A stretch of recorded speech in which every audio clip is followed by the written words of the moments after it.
I stood by the buffet table, hands still warm from the casserole no one touched, as fairy lights flickered over laughter that wasn't mine. My daughter-in-law leaned in, her voice low, her cruelty practiced. She doesn't belong here. And my son, my own son, laughed like he agreed. I didn't cry, I didn't speak. I just watched the sunset crawl across the house they thought they owned. She was right, though. I didn't belong there. I belonged higher, richer, and freer than any of them will ever be. Before we begin, may I ask, where in this big, beautiful world are you listening from? It's always a quiet honor to know who's sharing this space. Drop it in the comments, and don't forget to subscribe. The air smelled of grilled steak and citronella. Fairy lights dangled over the backyard like a low-hanging constellation, and the buzz of conversation swirled around the long picnic table, decked out in cheerful paper plates, red Solo cups, and the too-loud hum of summer playlists. Lena's birthday banner fluttered slightly in the late afternoon breeze, taped unevenly to the porch rail. She always liked things imperfectly charming, which usually meant she made other people clean up after. Diana arrived 10 minutes early, always early, with her glass casserole dish wrapped in a faded blue and white kitchen towel. She'd made her signature baked mac and cheese from scratch, the way Mason used to love when he was 8 and still talked to her like she was magic. Golden cheddar crust, fresh cream, the breadcrumb top toasted just right. She set it on the corner of the buffet table between a bowl of store-bought pasta salad and a tray of lemon bars sweating in their plastic wrap. No one said anything about it, not even a "what is this?" or a polite lie about how good it looked. She took a seat under the maple tree's shade, smiled at people who barely met her eyes, and folded her napkin in her lap like she wasn't burning inside. Lena held court at the makeshift bar by the garage, a glass of sangria sloshing in her hand. Bright and theatrical as always. Her voice carried, it always did. But the moment came just after the third toast, when people had drifted into side conversations, and the music got a little louder. Diana hadn't meant to listen. She hadn't even been close. But voices ride the wind strangely. "She doesn't belong here," Lena whispered to her friend. A woman in gold wedges Diana didn't recognize.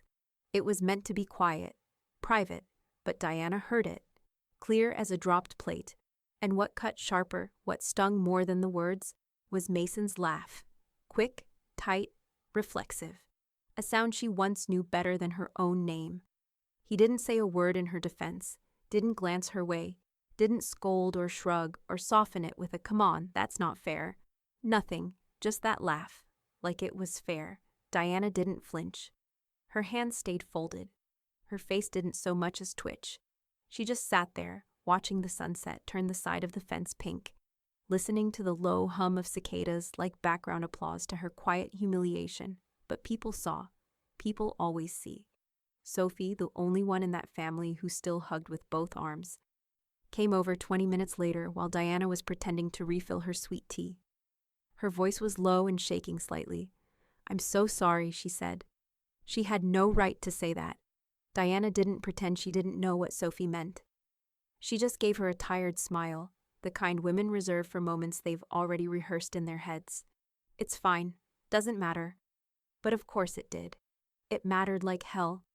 Diana turned back toward the table, where Lena was now unwrapping gifts with exaggerated delight, holding each one up like it was the crown jewels. Mason leaned on the porch rail behind her, a bottle of beer in one hand, saying nothing. His eyes avoided hers. She wondered if he even noticed the mac and cheese sitting untouched, growing cold.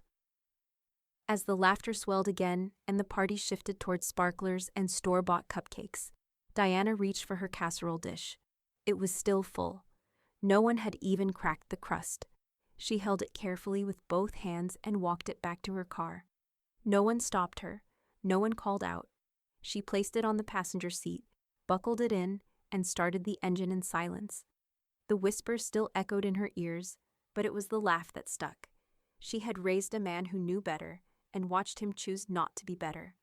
That night, as she sat on the edge of her bed and peeled off her earrings with shaking fingers, Diana made a quiet promise she knew she would keep. She would not forget this, and neither would they. The next morning, sunlight hit Diana's nightstand like an interrogation lamp.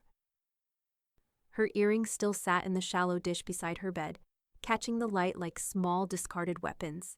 She didn't sleep so much as wait out the dark. By 7 a.m., she was at the kitchen table, the house quiet but awake with memory. She slid the manila folder across the worn oak surface, like someone unveiling evidence. Inside, every document she'd reviewed, updated, signed, and filed away the year prior. The legal backup plan she'd hoped she'd never need. Now it felt like destiny dressed as paperwork. Her fingers were steady as she flipped the tabs. Property co-ownership agreement. Signed March 12th, last year. Mason's name was on the deed, but so was hers. 70-30 split. She held the majority. Not as a power play, not even for control. At the time, it had been protection, security. Her fallback when Mason and Lena asked her to move into the guest house until she got back on her feet. Back then, she told herself they meant well. Now she saw it clearer. It was never a lifeline. It was a leash. She kept flipping. Living trust, notarized, filed, binding. No room for misinterpretation. She'd left the bulk of her assets to Sophie, who never made her feel like a burden. The page crackled slightly as she turned it. Financial power of attorney, not assigned to Mason. She remembered that conversation with Joanne like it was yesterday. "You're not being paranoid," Joanne had said, pouring more tea without asking. "You're being wise. People show you who they are before the will reading. If he wanted to prove you could trust him, he'd have done it without needing the paperwork." Diana had nodded, but her chest had ached anyway. Now she pressed her palm flat against the table and exhaled, as if anchoring herself in her own decisions. They didn't know. They thought because she lived in the guest house and not the main one, because she stayed quiet and brought side dishes and remembered everyone's birthdays, that she'd forfeited her stake, that she was just passing through. But she owned 70% of the house they posted Christmas card photos from, 70% of the kitchen Lena remodeled without asking, 70% of the nursery she never got to see finished. They didn't know because they never asked. The irony had always been that Mason only learned to read contracts when they benefited him. But this one he'd signed without even reading the fine print. A text buzzed her phone. "Joanne." "Did you do it?" Diana sent back a photo of the folders spread out on the table, tabs neat, signatures crisp. Another message came through within seconds. They should have read the fine print before snubbing the signature. Diana's reply came slower, more deliberate. She stared at her own reflection in the dark glass of the coffee pot as she typed. "This isn't about punishing them. It's about choosing myself." And for the first time in months, maybe years, the words felt real. Not brave, not poetic, just true. She picked up the landline. She still trusted it more than a cell for real conversations, and dialed a number she hadn't called in almost a year. "Eric," she said when the line picked up. "I'm ready. We need to set a meeting." "Yes, it's time to talk next steps." There was a pause, and then his voice, calm and reassuring. "I always knew you'd call. How's Thursday at noon?" She penciled it in. Then she placed the call to the appraiser. Clean, professional, efficient. She didn't need to move fast. She needed to move right. This wasn't about revenge, not yet. It was about standing up from the table where no one noticed her dish, and quietly buying the damn restaurant out from under them. She pulled out a legal pad, drew a line down the middle, and wrote 2 headers. "What they think I have, what I actually own." Under the second column, she wrote one word in block print: leverage. And beneath that, she circled a single line of her notes: "Make sure Sophie's protected." The pen hovered for a second before she drew a small star beside it. The house wasn't the point. They were, and she was done giving them the benefit of the doubt. She poured herself a fresh cup of coffee and stared out the window toward the big house, where Lena's SUV sat in the driveway like a trophy she hadn't earned. Diana sipped slowly, one hand still resting on the folder. From now on, they'd learn to notice what they never thought to look for. Lena called on a Tuesday with her usual performative brightness, the kind of voice she used with realtors and people she thought were beneath her. "Hi, Diana. Listen, we're flying out Friday morning. Mexico. Mason needs a break, poor thing, and our usual sitter flaked. Would you mind staying in the house for a few days? You know, just keep an eye on things." Not a question. Not a please. Just expectation, dressed in casual tone. Diana paused, just long enough to let silence stain the air, then answered with something that sounded like warmth. Of course. It was the easiest decision she'd made in weeks. By Friday morning, their SUV was packed to the roof with weekender bags, sun hats, and Lena's endless vitamins. Mason barely made eye contact when he handed over the spare key. Garage code's the same, he mumbled, as if his voice might snap if he spoke too loud. Diana only nodded. Have a safe flight. Then they were gone. The house felt wrong the moment they pulled out of the driveway. Not haunted, just hollow. All polish and no memory. Diana stepped inside and stood quietly in the entryway, letting the silence settle like dust. She didn't linger. In the first hour, she moved fast and with precision. Family photos that still included her but were shoved into odd corners. Removed. Her mother's silver candlesticks from the dining hutch. Wrapped in tissue and placed in a storage bin. She even took the framed embroidery her sister had made for her 40th birthday, the one Lena had once called quaint, with a forced smile. It all went into the back of her car, piece by piece. No drama, no announcement. Sophie came by mid-afternoon through the side gate, her car parked down the block. "You're fast," she whispered, stepping around a pile of bubble wrap and 2 labeled bins. "You sure they won't notice?" Diana smiled softly, taping a box shut. "They won't notice I'm gone until the walls echo." Sophie's expression tightened. "They don't deserve this house." "I know," Diana said, "but I do." At exactly 2:45 p.m., the white van arrived. No decals, no fuss. Just a man in a collared shirt and khakis who rang the bell with the professionalism of someone used to being invisible. "Cleaning contractor," he told Sophie when she peeked through the window. She opened the door and nodded him in. The man was, in fact, not from any cleaning service. He was an appraiser, licensed and discreet, sent through a quiet referral from Eric's office. Within minutes, he was moving methodically through the house, laser meter in hand, measuring square footage and asking no unnecessary questions. Diana followed him only when needed, answering with short, precise responses. Original hardwood? Yes. HVAC installed. 3 years ago, he finished in 40 minutes and handed her a sealed envelope. "You'll have the full valuation by Tuesday," he said. "Everything stays confidential." After he left, Diana opened her laptop at the marble kitchen island. Lena had insisted on marble, and typed in the request herself. Private title report. Residential, Orange County. Her name came up first. Clear, legally uncontested. She read the document 3 times, not out of doubt, but out of necessity. She wasn't just on the title, she was the title. That evening, Diana stood alone in the main bedroom, her eyes scanning the vanity cluttered with Lena's makeup and Mason's overpriced skincare. She didn't touch anything, she didn't need to. She wasn't here to disrupt, she was here to exit. Quietly, completely, on her terms. Her phone vibrated. "Eric, drafting sale paperwork. Keep moving. I'll call when it's ready."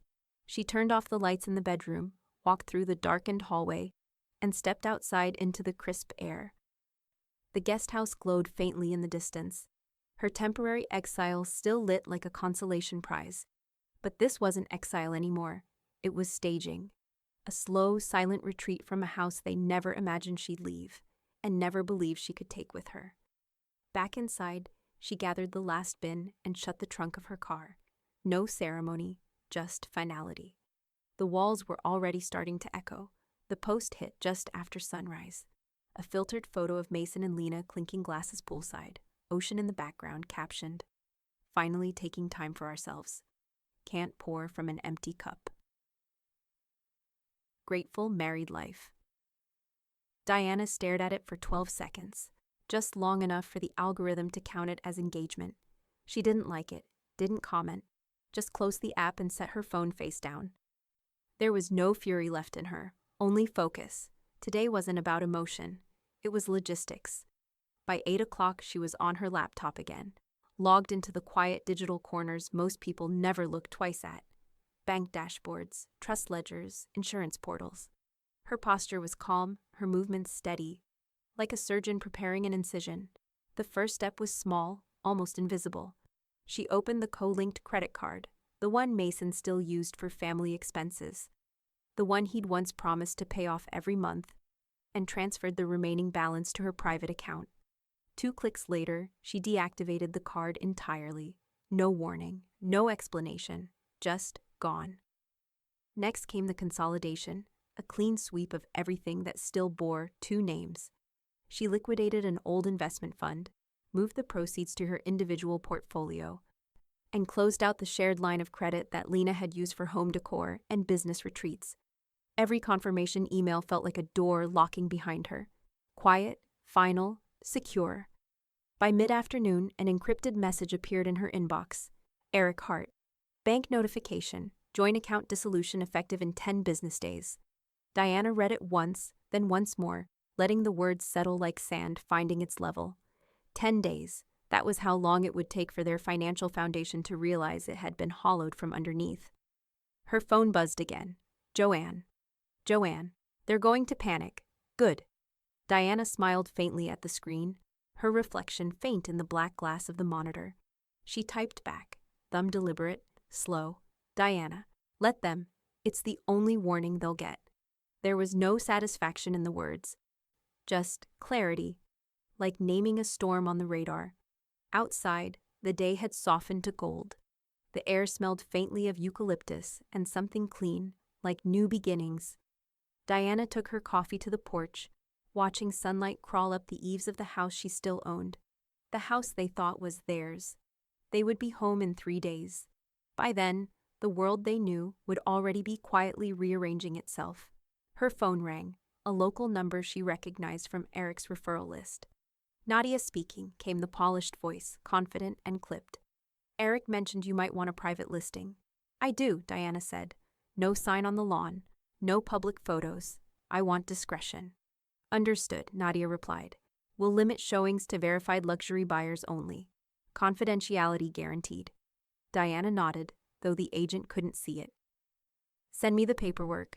Of course, you'll have it by morning. When the call ended, Diana stood for a long time at the edge of the porch, looking toward the main house. The windows glowed with the last light of day, perfect and sterile. A stage set waiting for actors who didn't realize the script had changed. The wind shifted, lifting a strand of her hair across her cheek. Somewhere, a sprinkler clicked on. Steady and rhythmic, ordinary life, still pretending nothing was happening. She let herself imagine the moment Mason would notice the first sign. His card declined at a hotel gift shop. Lena's call to the bank. The voicemail from Eric's office. The slow, spiraling confusion that would set in before realization took its place. They'd call it betrayal. They'd be wrong. It was simply math catching up to mercy. Diana finished her coffee and went inside. The kitchen light flickered once before steadying. She opened the drawer beside the fridge and took out a single envelope, a blank one. She wrote for Sophie on the front and slid it beneath her folder of signed documents. Then she checked the clock. 9:07 p.m., 3 days until their return, 10 until the accounts dissolved. A lifetime of silence, already counting down. She closed her laptop, switched off the light, and stood in the dark for a moment longer, the faint hum of the refrigerator, the only sound. When she finally spoke, it wasn't to anyone in particular. Time's up. The first text came through on Sunday morning, barely 8:15. Mason. Just saw a message from Chase. Is this a glitch? Diana didn't reply. Not right away. She sat at her desk in the guest house. The windows opened to let in the sound of sprinklers ticking across the lawn. She was already dressed, already composed, already beyond pretending she owed him softness. 10 minutes later, another one followed. Mason. Diana? Then a third, longer, confused, trying to sound calm. Mason. Hey, just saw something about the house too. Can we talk? That was the one she responded to. Short, clinical, precise. Diana. Please review line 4C on the property agreement. She knew exactly what it said. Mason didn't, but he would now. Across the country, in a beachfront rental suite on the Yucatan coast, Mason sat on the edge of the bed in swim trunks, blinking at his phone. The ocean outside kept rolling in like it didn't care. What the hell is line 4C? He muttered, opening the PDF she'd sent 2 years ago and never once bothered to read. The clause sat quietly in plain font, just above his forgotten signature. Majority owner retains right to initiate liquidation of shared real estate assets without co-owner consensus after a period of 24 consecutive months. Mason stared at the words like they were in a foreign language. Lena walked out of the bathroom in a robe, towel wrapped around her head, phone in hand. I just got an alert, she said. A wire transfer failed, and someone pulled a title report on the house. She looked up. What's happening? Mason didn't answer. He just handed her the phone. Lena read the clause once, then again, her mouth flattening as the blood drained from her face. You said she didn't own the house, she hissed. You said she had a share. She does, he said, hollow, a 70% share. The silence that followed wasn't just heavy, it was dangerous. Then Lena did what she always did when the world didn't bend to her comfort. She called someone she thought would side with her. Joanne answered on the second ring. She's listing the house, Lena snapped, before Joanne could even say hello. Is she serious? Joanne didn't ask who she was. She didn't need clarification. Her voice came through flat, cold. More serious than you've ever been in your life, Lena scoffed. She can't do this. She already did, Joanne replied. She gave you more grace than you deserved, and you spent it like it didn't matter. Lena hung up without saying goodbye. Back in California, Diana was seated at the long oak table in Eric's office, a place with no photos and no distractions, just leather chairs, clean lines, and consequences. The listing agreement lay before her, 4 pages of legal pathways dressed in real estate jargon. Nadia sat at her left, calm and composed in a navy blazer, flipping her pen between 2 fingers. Eric adjusted his glasses. We're clear to proceed. Do you want to sign today? Diana didn't hesitate. She picked up the pen, placed the tip against the signature line, and signed her full name. Deliberate, elegant, final. Nadia collected the pages and slipped them into her briefcase. I'll begin vetting buyers immediately, she said. I've already got 3 pre-qualified inquiries from off-market clients. Eric tapped his keyboard. And I'm filing the partition notice with the county clerk this afternoon. That starts the clock. Let it run, Diana said softly. It's time. By evening, the notification was official. Filed. Time-stamped. Public. Partition action.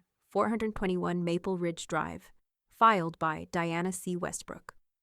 Majority owner of record. Back at the beach resort, Mason stared at the alert on his phone with the kind of stillness that came before a crack. A line on a screen, quiet but irreversible. She filed, he said, more to himself than to Lena. Lena stood by the sliding glass door, the sunset glowing behind her like a warning flare.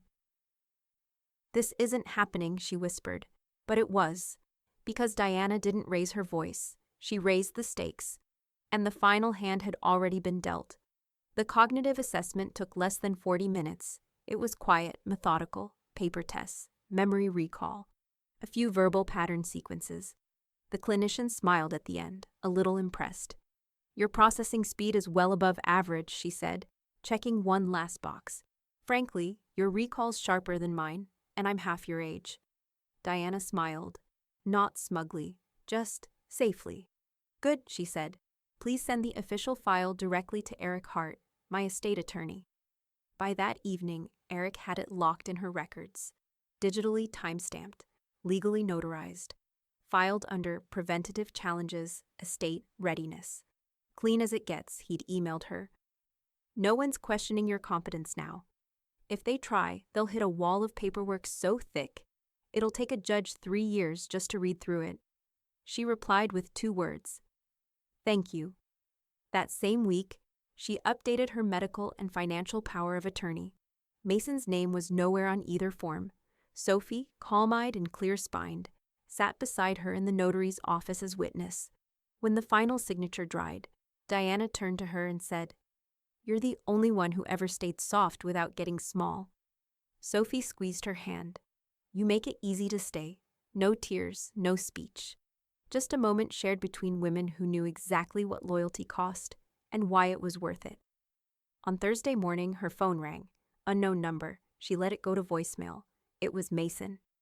His voice came through low, falsely neutral, like a salesman unsure of his pitch. Hey, look, we were thinking maybe we could all sit down and talk. Figure out a path forward as a family, before this gets ugly. Diana saved the message, didn't delete it, didn't respond. An hour later, Lena followed up with a text.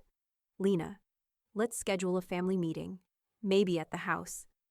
Diana stared at the screen, then opened her calendar app and deleted the guest house rent review reminder Mason had once scheduled for her 6 months ago, back when he'd had the nerve to charge her for staying in a house she legally owned.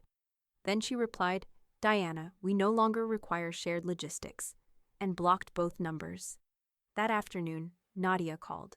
Her voice was brisk but warm. We've received a second offer, she said. Out-of-state couple, Bay Area tech execs, all cash. They're ready to match asking. Diana paused at her kitchen table, staring out the window where autumn had begun to edge the trees into amber. Do they intend to live in it? Yes, Nadia said. They want to raise their daughter here. Quiet life. Schools matter to them. Diana nodded to herself. Not flippers, not investors, not vultures. Tell them we accept, she said. Close in 45 days. She could almost feel the shift happen, like the weight of the house move from her shoulders to theirs. Quiet, legal, imminent. She reached for the legal pad she kept near the kettle and crossed off 3 words she had written weeks ago. What they think I have. Below it, she circled the final line on the page. What I keep, control. That night, Diana made soup from scratch. No occasion, just calm. The smell of rosemary and garlic wrapped around her like a small reward. She sat alone, the windows open, the documents tucked in a folder on the counter behind her. Everything was in motion. Not one piece of it required Mason's approval. And as the broth simmered and the wind moved through the trees, Diana looked at the empty place setting across from her and said quietly, They think I did this because I broke, but I didn't. She stirred once, slowly. I did this because I didn't. The knock came just before 9. 3 sharp raps, impatient, uninvited. Diana didn't flinch. She'd already seen the SUV pull into the driveway from her kitchen window, watched Lena slam the door harder than necessary, Mason trailing behind like a man who didn't know whether to follow or flee. Another knock, louder this time. Diana opened the guest house door with the slow grace of someone fully in control of her time. Lena didn't wait to be invited in. This is insane, she snapped, storming 2 steps into the small entryway like she owned the space. You blindsided us, Diana. You humiliated Mason. Behind her, Mason hovered on the gravel path, arms crossed, mouth tight. He didn't speak, didn't meet Diana's eyes. He hadn't since that night at the birthday party. Diana tilted her head slightly. I see you finally found the doorbell. Lena's eyes flared. This isn't a joke. No, Diana said, her voice even. It's a sale. God, Lena muttered, pacing now. You do realize what you're doing to this family, don't you? You made everything ugly. You made it personal. Diana didn't blink. You made your whisper public, she said. I made my choice private. Lena stopped cold. The silence was immediate, ringing. For a moment, her lips parted like she had a comeback ready, but nothing came out. Diana stepped forward, not aggressive, just decisive, and held out her hand toward the door. This house has already been photographed, staged, and listed. Any further contact is considered an interruption of legal proceedings. You're threatening me now, Lena said, voice rising. No, Diana replied. I'm documenting. She stepped calmly back inside, picked up her phone, and dialed. Eric, it's Diana. Please file a formal notice of harassment from the co-owners. Yes, time, date, and nature of contact. I'll forward the footage from the porch camera. Lena stared like she couldn't believe the world no longer worked on her schedule. Mason finally spoke. This isn't you. Mom. That stung, just enough for Diana to pause. She looked at him, really looked at him, and saw not the boy she'd raised, but the man who'd stopped protecting her the second it got inconvenient. No, Mason, she said softly. This is exactly me. You just stopped paying attention. She closed the door. Click, not a slam, not a scene, just the unmistakable sound of an ending. Later that night, Sophie came over with takeout and gentle eyes. They sat on the porch with warm containers and plastic forks, the trees whispering in the October wind. Sophie didn't push. She never did. After a while, she simply asked, "Do you regret it?" Diana didn't answer right away. She took a bite of lo mein, stared at the glow of the porch light across the driveway, and let the quiet hold them both. "Only that I stayed this long," she said finally. "That I made myself small to make them feel bigger." Sophie nodded slowly. "You think they'll let it go?" Diana didn't look away. "No," she said, "but it doesn't matter." The next morning, the notification came in. Automated and emotionless. MLS status update. Property. Doc 308541. Pending. The house was as good as sold. And the past was as good as gone. The courtroom was colder than it needed to be. All beige walls and varnished wood. The kind of space where truth didn't arrive roaring, it arrived documented. Diana sat straight-backed at the plaintiff's table, hands folded neatly on the legal pad in front of her. She wore navy, nothing flashy, the quiet color of people who come prepared. Across from her sat Mason and Lena. He was pale, hollow-eyed. She was all posture and perfume, whispering into her attorney's ear like it might rewrite the law. Eric leaned toward Diana, his voice low. They filed under undue influence and diminished capacity. "I know," she said. "They've been underestimating me for years." The bailiff called for order. Judge Redman, mid-60s, dry humor, no patience for theatrics, adjusted her glasses and looked between the two tables. "Let's proceed. Mr. Hart, your presentation." Eric stood, crisp and composed. "Your Honor, I'll be brief. The contestants allege that my client, Mrs. Diana Westbrook, acted under confusion or manipulation when initiating the sale of jointly owned property. We will show, conclusively, that she was neither confused nor coerced, but deliberate, informed, and in full control of her estate." He gestured to the clerk. Exhibit A. On the screen behind them appeared a scanned report, Diana's cognitive evaluation. Signature, seal, date. Administered last month by Dr. Lisa Enright, Eric continued. Results. All categories within normal or above normal range. The clinician notes, quote, "Patient demonstrates advanced recall, executive reasoning, and no indicators of impairment." Lena crossed her arms. Mason stared down at the table. Exhibit B, Eric said, clicking again. The next slide appeared. Financial ledgers, balanced and signed in Diana's own hand. Monthly reconciliations. Every withdrawal, transfer, and investment logged. Each signed by my client and time-stamped digitally. Judge Redmond scanned the packet before her. "Everything's dated, initialed, and notarized?" "Yes, Your Honor." Eric tapped one more key. The final document filled the monitor, Diana's living trust. It was immaculate. Dated 2 years prior. Witnessed. Filed. Uncontested. Exhibit C, Eric said. The trust revision signed March 2023. Primary beneficiary. Sophie Hartman. Secondary allocation specified, with no joint authority granted to the contestants. The judge looked up, expression unreadable. "Anything further?" "Only this," Eric said. Exhibit D, communication log. Every attempt at interference, every hostile voicemail, and unsolicited visit since the filing. My client reported them, documented them, and acted within the law at every step. A murmur rippled through the back row. Lena's lawyer leaned forward, whispering frantically, but the judge raised a hand. "I've read enough." The courtroom went still. Judge Redmond flipped through the documents once more, then set her pen down with finality. "There's a difference," she said slowly, "between confusion and calculation. This," she gestured toward Diana's file, "is not elder confusion." She paused, letting the words cut through the air like clean glass. "This is elder strategy." Lena's jaw went slack. Mason's attorney started to object, but the judge didn't give him the chance. "The contest is dismissed with prejudice," she ruled. "Mr. Westbrook, you'll bear all court fees and your own counsel costs. That includes filing charges." Mason blinked, stunned. "Your Honor." "Sir," she interrupted, tone sharp but not cruel. "You had 2 years to read the contract you signed. The law does not protect neglect." The gavel struck. Once, twice, final. Outside, The courthouse air was warm and bright. Reporters were nowhere. Diana had made sure the hearing stayed sealed under estate privacy. She stepped into the sunlight like someone reclaiming her own reflection. Eric handed her the last folder. Final escrow documents came in while we were inside. From the buyer, she asked. He nodded, signed and wired. She took the folder, the weight of it light in her hands. For a long moment, she just stood there at the bottom of the courthouse steps, feeling the breeze push gently against her hair, the hum of traffic around her. It wasn't triumph. Not exactly. It was release. She looked at Eric. Then it's done? It's done, he said. The house isn't theirs anymore.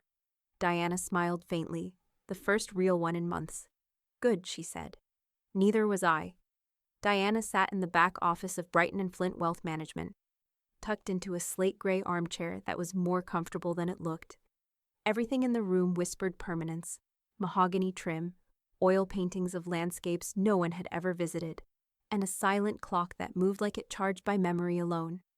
It was the kind of place where decisions didn't just get made. They got recorded in history. Across the desk, Joan Pierce tapped a manicured finger on the leather-bound folio between them. Everything's ready when you are, she said, her voice low but steady.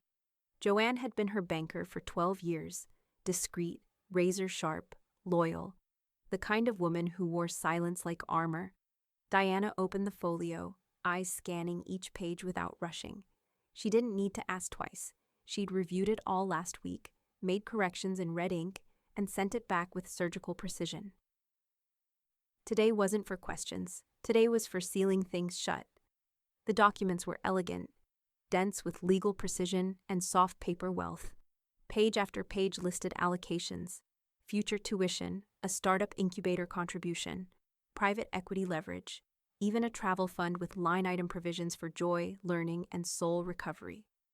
Sophie's name was on every line that mattered. Mason and Lena's names appeared nowhere, not even in footnotes. Diana signed the final page with a black Mont Blanc pen she'd taken back from Mason 2 months ago. He'd once given it to her as a Christmas gift. She returned it to herself as something better: proof. Joanne slid the documents into an embossed folder and set it into the locking briefcase beside her desk. And the trust disbursement triggers, Joanne asked, eyes lifting to meet Diana's. Quarterly, Diana said. Unless Sophie requests otherwise. Joanne nodded. No visibility? Diana didn't even blink. None. Let them sue the air.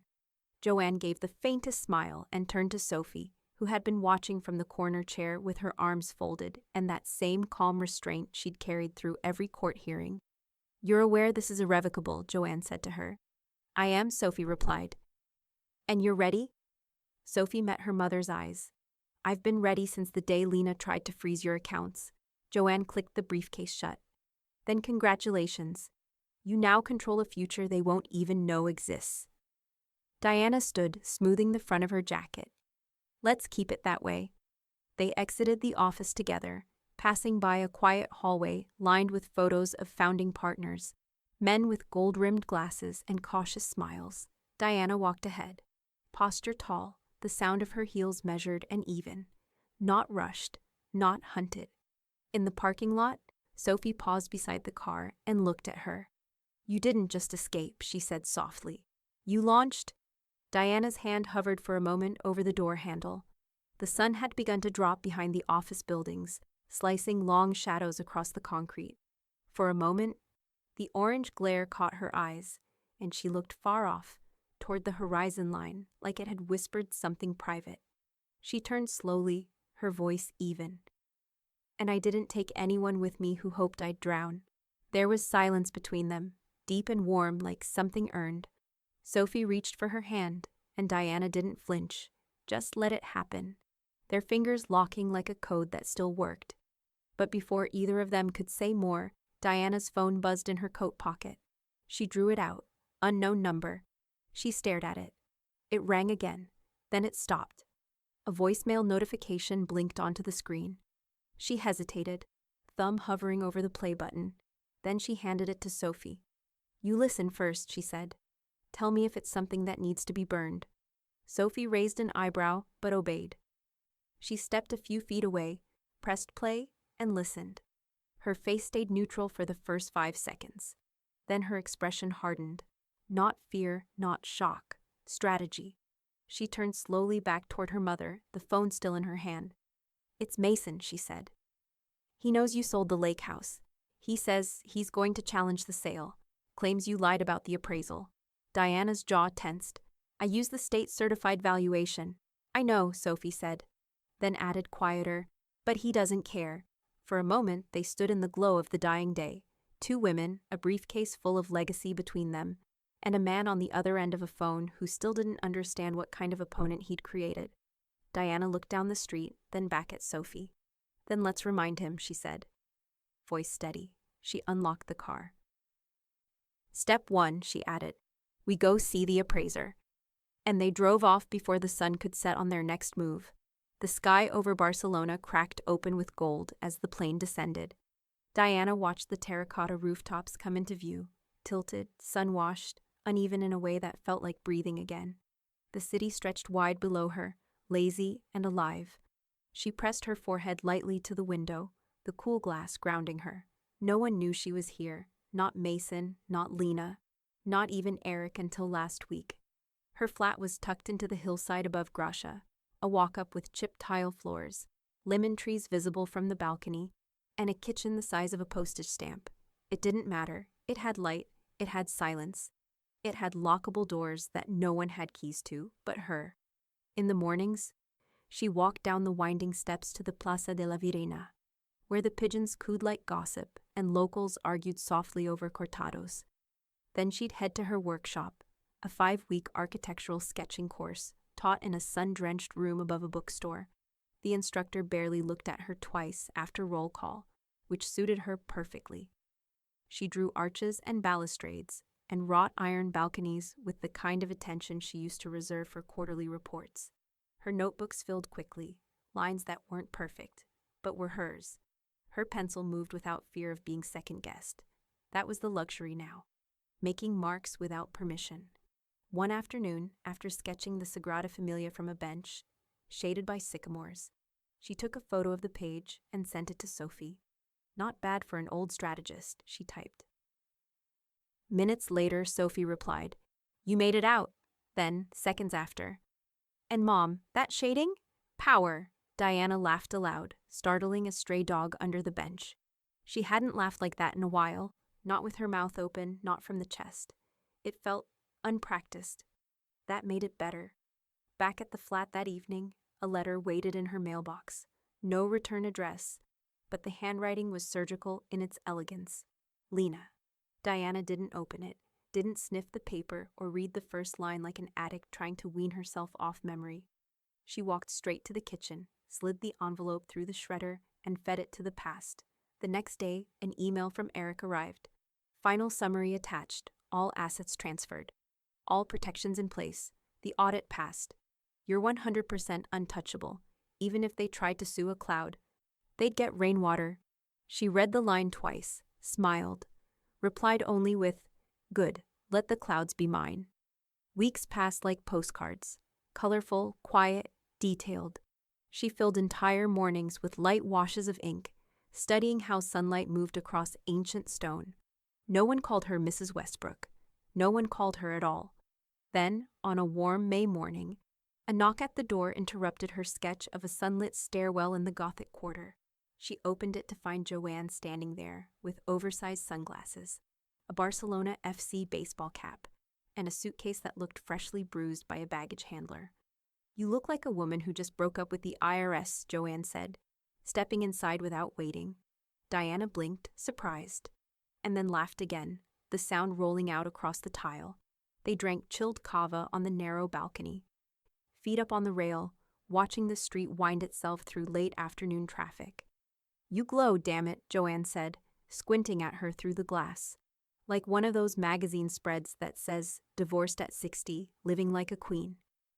Diana sipped, content. "I'm not a queen." "No," Joanne said. "You're the architect of your own life. And honey, your floor plan? Flawless."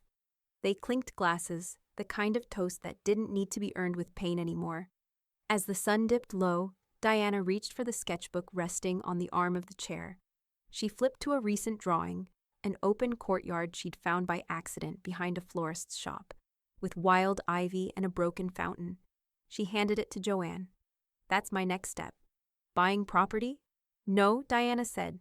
"Restoring peace. I'm not building from scratch. I'm rebuilding what they tried to collapse." Joanne nodded, then paused. "So, what happens if they try to find you again?" Diana looked out at the city below, alive, foreign, and utterly hers.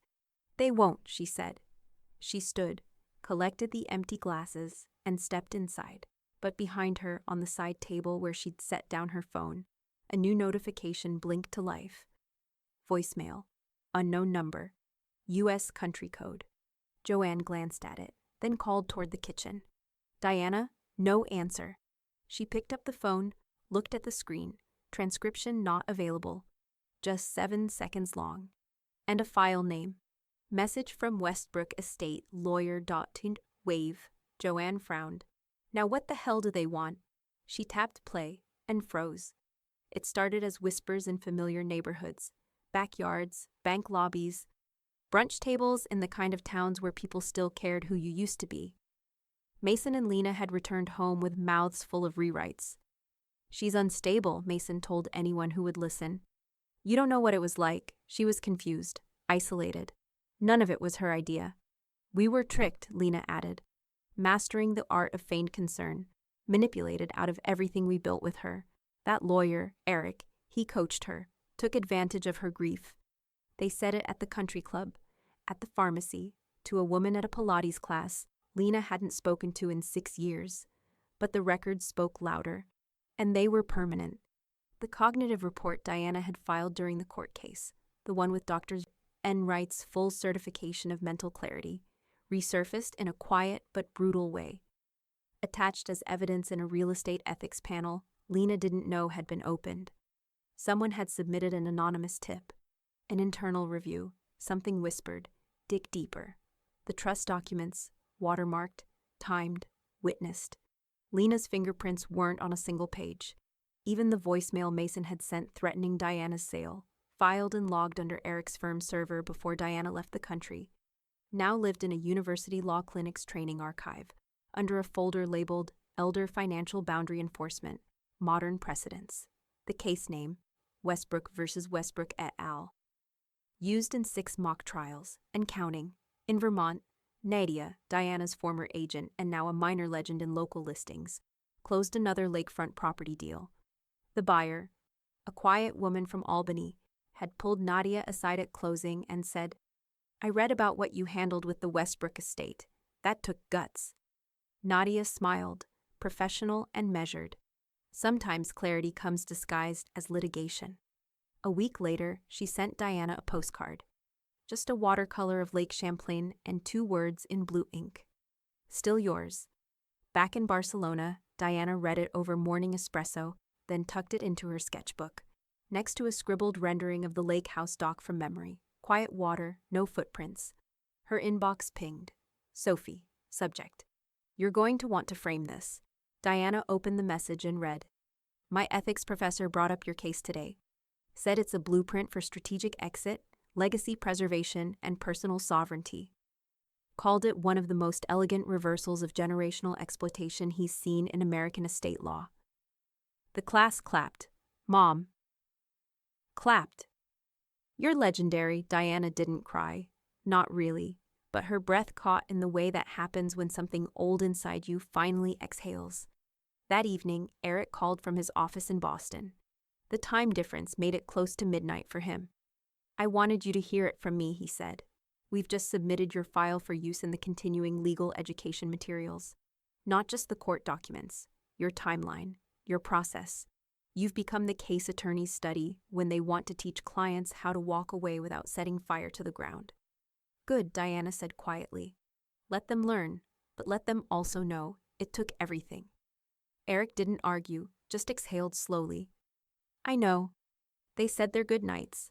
The next morning, as the streets below her balcony murmured with life, Diana pulled her hair back, tied a scarf around her shoulders, and opened a fresh sketchbook. Blank page, clean edge. But just as she put pencil to paper, her phone buzzed again. Private number. She didn't answer.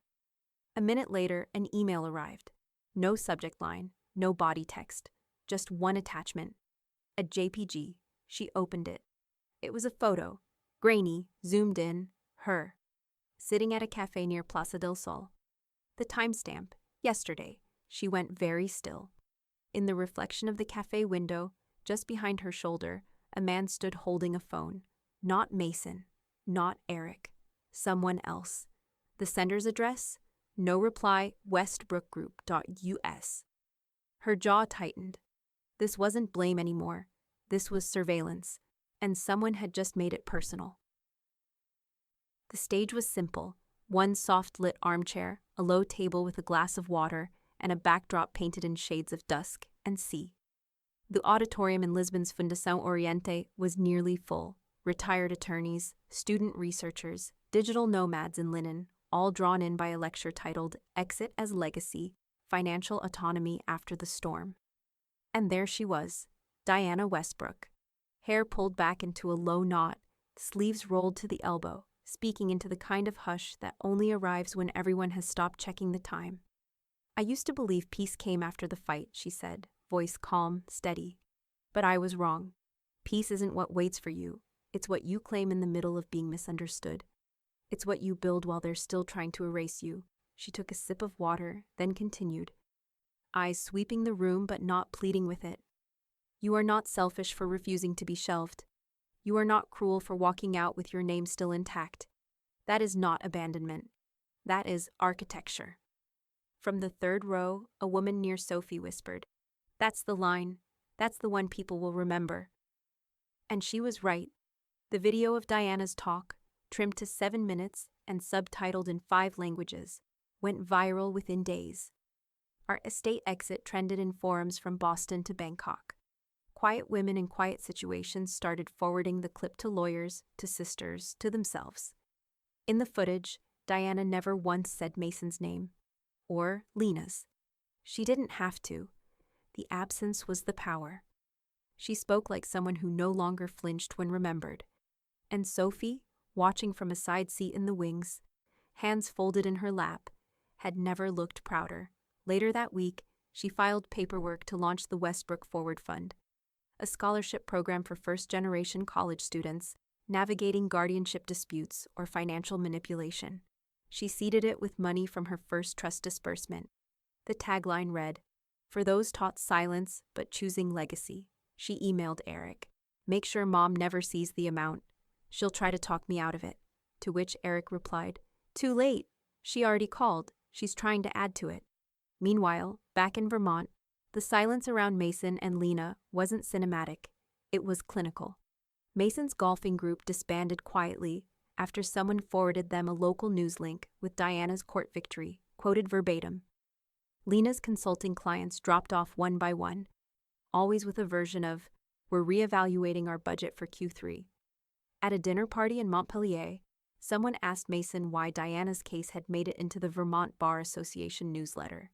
He muttered something about manipulation. "Funny," the host said, topping off a wine glass. "She sounded sharper than half the judges I've worked with. They weren't invited back." Lena tried calling Sophie twice. The first time went straight to voicemail. The second didn't even ring. Blocked. Mason texted her instead. "You've made your point. Now come home." She screen captured it and archived it under a folder labeled Closure, Not Contact. But Sophie wasn't looking backward. She was finalizing interviews for the fund's advisory board, expanding the partnership with 3 regional universities, and making quiet plans to speak at next year's NASFAL conference. "You're becoming her," her best friend Cami said over brunch. Sophie shook her head. "No, I'm becoming because of her. That's different." The momentum didn't stop. Every time Diana's video resurfaced, another donation appeared in the fund. A woman from Wyoming sent $20 with the note, "Watched with my mother, we cried. Thank you." In Barcelona, Diana sat at her balcony desk and opened a small envelope that had arrived via courier, stamped with an academic seal. Inside, a handwritten note in bold blue ink. "Your voice didn't just close a door, it built a bridge. It was unsigned." She smiled, folded it carefully, and placed it between the pages of her sketchbook. But just as she set the book down, her phone buzzed again. One message. Subject: Estate irregularity discovered. Action required. Sender: Parsons, Westbrook.Group.us. There was no greeting, no body text, just one line. Madrid office flagged a holding your attorney never disclosed. We need to talk. Diana stood very still. She looked out over the rooftops, where pigeons danced against the slate sky. And then she picked up the phone. Eric, she said when he answered. Do we know anyone in Madrid? The package arrived on a Wednesday, delivered by hand, no return label, wrapped in plain brown paper that carried the faint scent of cedar and old ink. It was thin, too neat to be random. Diana found it propped against her door when she came home from the art co-op. Her sketchbook still under her arm, charcoal dust marking the edges of her fingers. She froze. Her name was written in a hand she recognized instantly. Tight loops, deliberate pressure, the kind of penmanship learned in private schools where control was taught before compassion. Lena. For a long time she didn't move. She set her keys on the counter, poured herself a small glass of red, and stood at the window while the city lowered itself into evening. Lights blinked on across the hills. Mopeds buzzed faintly below. The world kept going. Then, with quiet precision, she sat at the table and untied the string. Inside, a single envelope, sealed in wax. A handful of photographs, family ones, from years she had stopped visiting in her mind. Mason and Sophie on the dock, a summer that had once felt endless. Another, the four of them at the housewarming, champagne glasses raised. Lena's lipstick a little too bright even then. And finally, the letter. It began the way all manipulations do. I've had time to think. I know you believe I wronged you, but grief makes people cruel. Maybe we both were. There were apologies, half bent and half barbed. A line about missing the version of you that didn't need to win. A request, thinly disguised as reconciliation, to reconsider family unity before things become irreversible. Diana read the first paragraph twice. Then she stopped. She folded the letter back along its creases, placed it neatly atop the photos, and carried everything to the small fireplace in the corner of the room. She struck a match.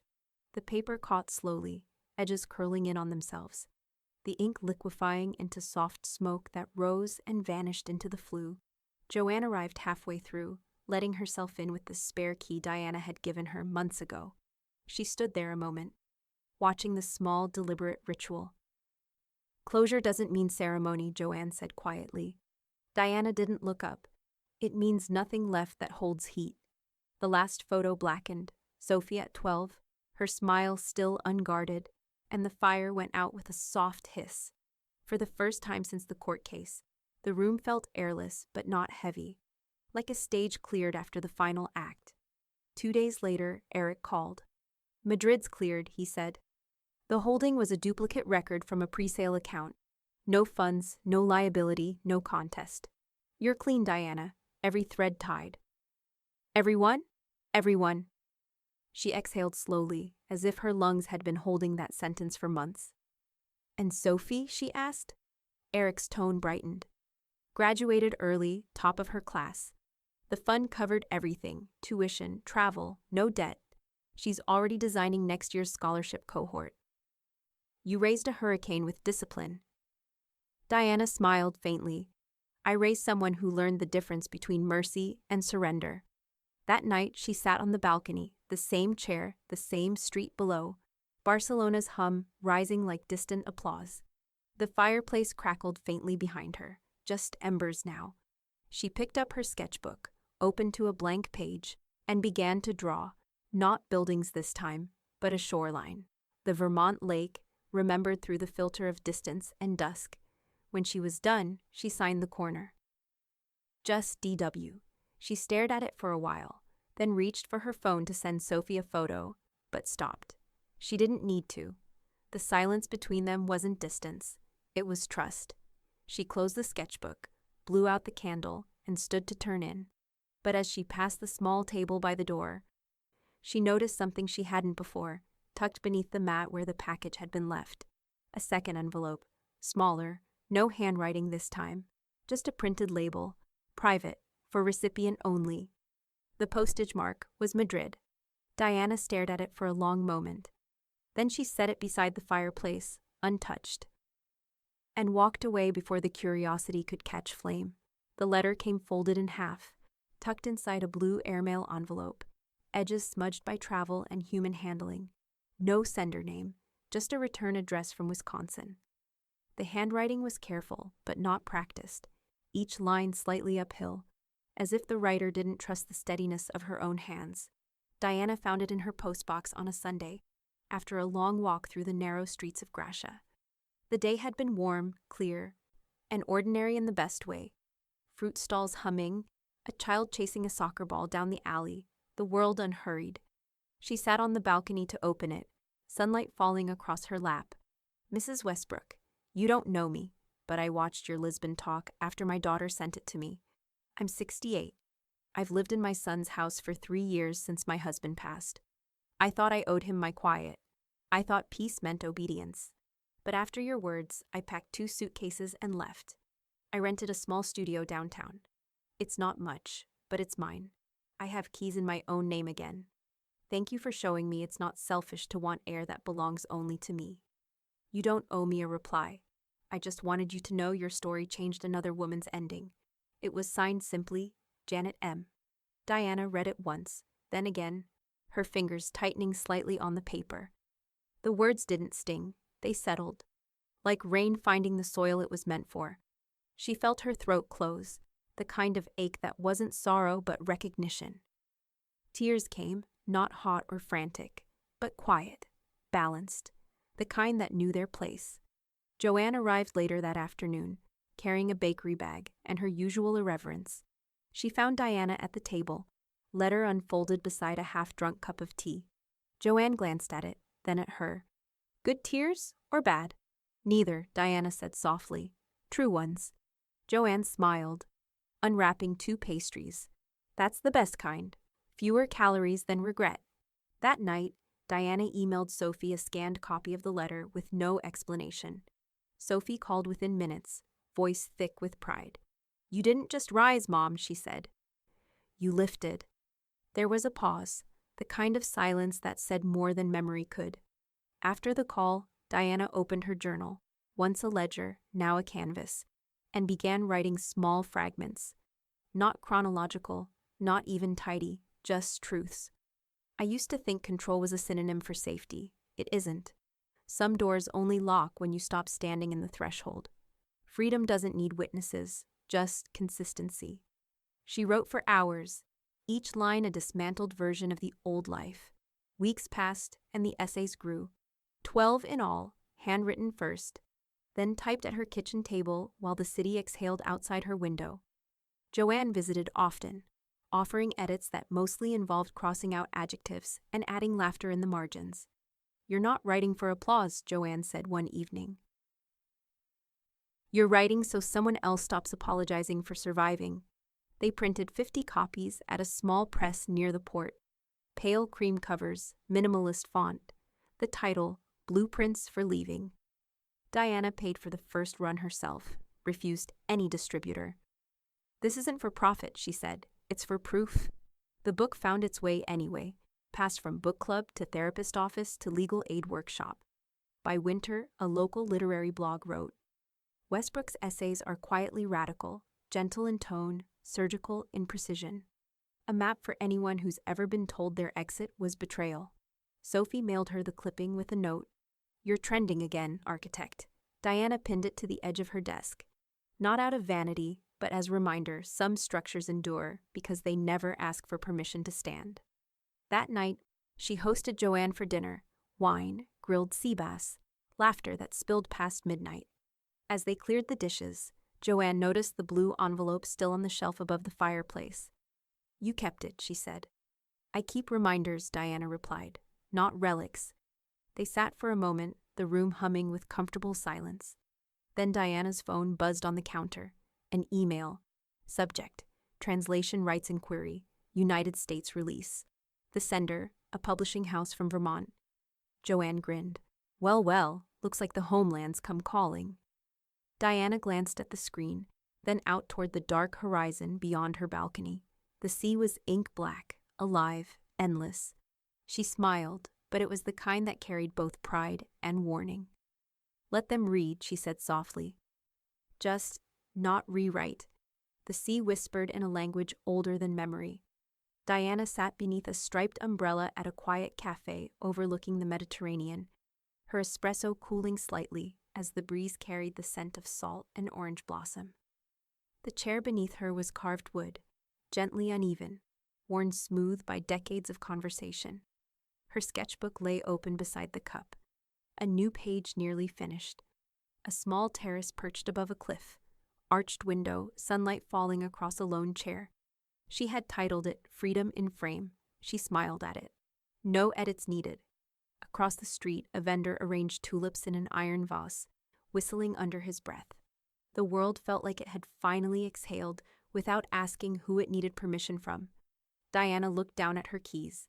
Just one on the ring now. No copies. No emergency spare in someone else's drawer. No shared leases, no contested rooms, no footsteps she waited to anticipate. Her home, just a few winding blocks up from the cafe, was hers alone. The furniture arranged by instinct, not compromise. The color palette, muted ochre, ink blue, chosen for how it made her feel, not how it matched someone else's ambition. She owed no apologies, not for the square footage, not for the locks, not for the silence. That morning, she had mailed the sketch to Sophie, tucked in a flat cardboard envelope with a note scrawled in the margin. Frame it or lose it, strategist's choice. It would arrive just in time for Sophie's first day at her new teaching assistant position in Chicago.